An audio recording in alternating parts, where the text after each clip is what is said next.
Setelah sempat mereda, kasus gagal ginjal akut progresif atipikal pada anak kembali ditemukan di Jakarta.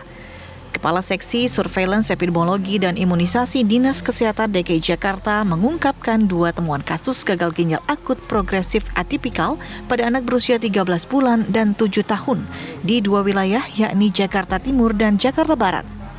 Dari 2 kasus tersebut, 1 diantaranya yang merupakan bayi berusia 13 bulan meninggal dunia usai mengkonsumsi obat sirup penurun demam bermerek Praxion. Menindaklanjuti kejadian ini, pemerintah menyetop sementara produksi dan peredaran obat penurun demam Praxion yang diduga sempat dikonsumsi penderita gangguan ginjal ini. Namun setelah melakukan penelitian mendalam terhadap sejumlah sampel obat yang dicurigai, BPOM menemukan bahwa obat-obatan tersebut bukanlah penyebab kasus gagal ginjal. Lantas, apa yang memicu kasus gagal ginjal kembali muncul? Apa pula yang harus dilakukan orang tua jika menemui kasus gagal ginjal? Dari Jakarta, tim TV One mengabarkan.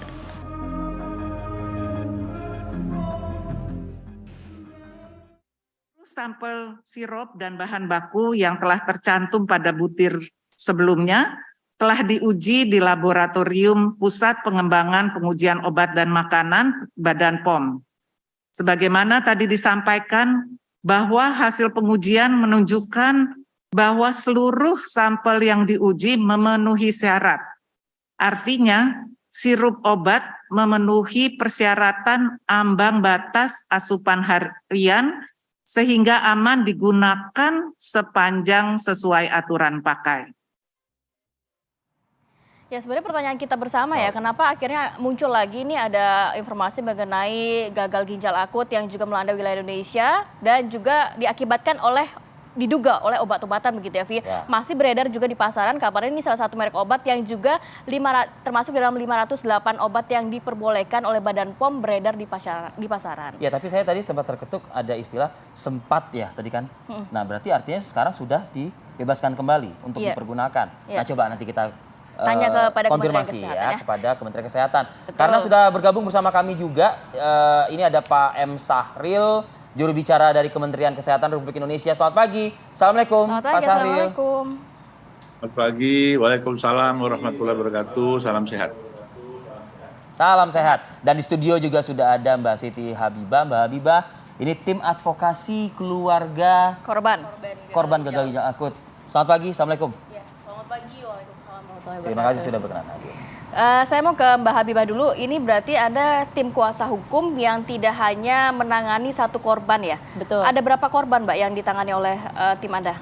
Jadi total korban yang memberikan kuasa kepada kami ada 25 orang. 25 orang ini sudah mengajukan gugatan class action di Pengadilan Negeri Jakarta Pusat. Dan kemarin agenda sidang kedua kami yaitu pemeriksaan legal standing para pihak.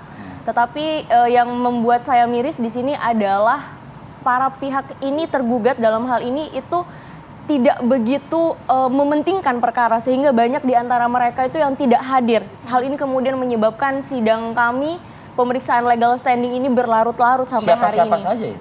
Yang tergugat? Tergugatnya kita ada 11. Di antaranya itu ada PT Afi Farma, terus kemudian PT produsen obat, dan juga supplier bahan baku, serta BPOM, Kemenkes, dan juga Kementerian Keuangan sebagai turut tergugat. Artinya pemerintah juga termasuk. Pemerintah juga termasuk. Kenapa Anda membuat pemerintah? Karena pemerintah di sini memiliki tanggung jawab untuk kemudian memastikan obat yang beredar itu aman untuk dikonsumsi. Jadi mereka juga punya andil di sini karena mereka lah yang kemudian memberikan izin hingga obat itu beredar. Betul. Nah, kalau untuk 25 korban itu korban yang terbaru ini, yang baru-baru ini juga termasuk atau gimana, Mbak? Atau mungkin yang di tahun 2022 kemarin? Ya.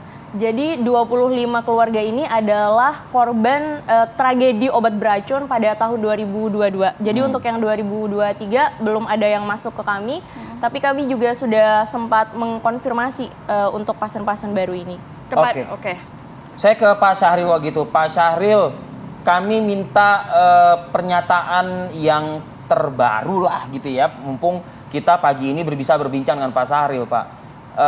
Duduk perkara permasalahan yang terjadi dengan obat yang tadi sudah disampaikan juga oleh BPOM ini, Pak. Ya, terima kasih Mas Arif dan Mbak Rati dan Mbak Habibah juga. Jadi kami update dulu informasi untuk tahun 2023, awal Februari ini dilaporkan semula adalah 2 kasus ya. 1 kasus sudah dilaporkan sebagai konfirmasi. Konfirmasi itu artinya apa? Yaitu secara gejala klinis, riwayat penyakit, ya, sama pemeriksaan laboratorium, pemeriksaan darah, kemudian urin, dan juga pemeriksaan sisa obat ya yang diminum oleh pasien dan itu dinyatakan konfirmasi. Sedangkan yang kedua, yang pasien perempuan umur 7 tahun, itu masih dalam perawatan dan alhamdulillah saat ini sedang perbaikan dan belum diberikan suatu status akhir. Jadi masih suspek ya. Dan memang kalau dilihat dari laporan dokter yang merawat, kecenderungannya adalah pasien ini bukan gagal ginjal karena obat yang kedua ya. Kalau yang persatu, pasiennya sudah meninggal. Yang kedua ada informasi yang dari Solo, itu kami sampaikan klarifikasi, itu tidak benar ya, tidak ada laporan dari Solo. Jadi sehingga tahun ini baru 1 yang sudah konfirmasi, sedangkan di tahun 2022 adalah 326. 116 diantaranya sudah pulang, sembuh, dan ada yang masih rawat jalan. Itu Mas Arif. Ya, Pak Syahril, yang terkonfirmasi ini ada riwayat memang mengkonsumsi obat begitu ya Pak? Dan memang di obat tersebut ditemukan senyawa berbahaya layaknya yang terjadi di 2022 Pak. Yang sebagaimana tadi Mbak Habibah juga mengatakan ada beberapa keluarga yang menggugat pemerintah seperti itu.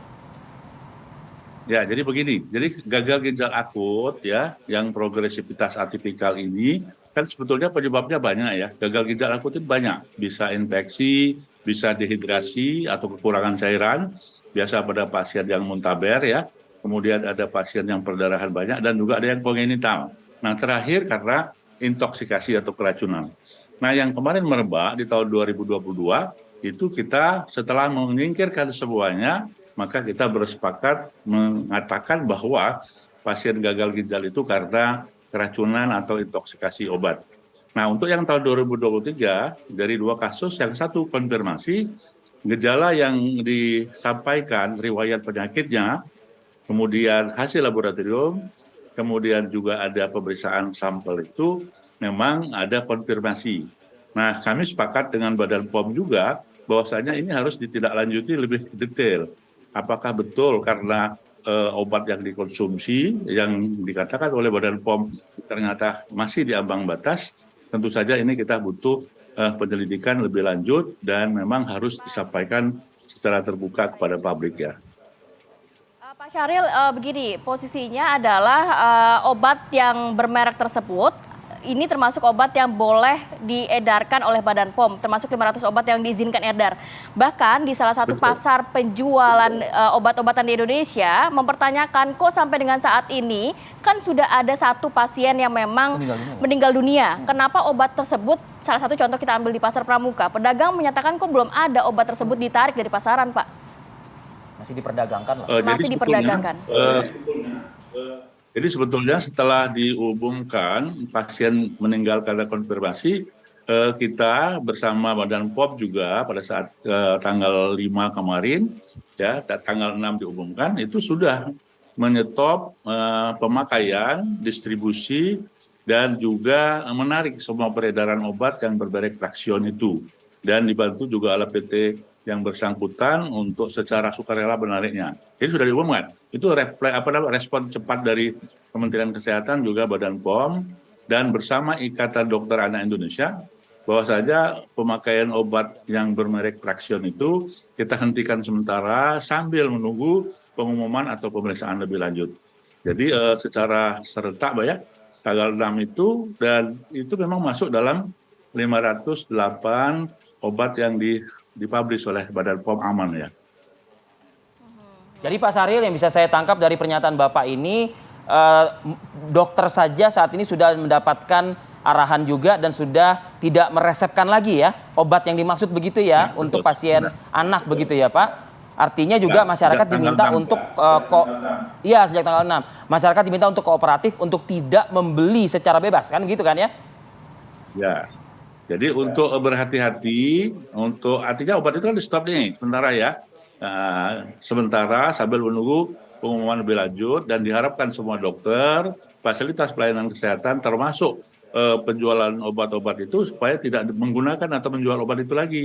Sementara ini ya, kita sambil menunggu pengumuman dari Badan POM lebih lanjut ya. Oke, nanti boleh kita jeda dulu sejenak Pak Syahril dan juga Mbak Habibah. Nanti boleh dikomentari juga pernyataan dari Mbak Habibah mengenai memang Kemenkes adalah salah satu tergugat terkait kasus yang ditangani oleh Mbak Habibah ya. Seperti apa responnya, kita akan kembali usai yang satu ini, tetap bersama kami pemirsa.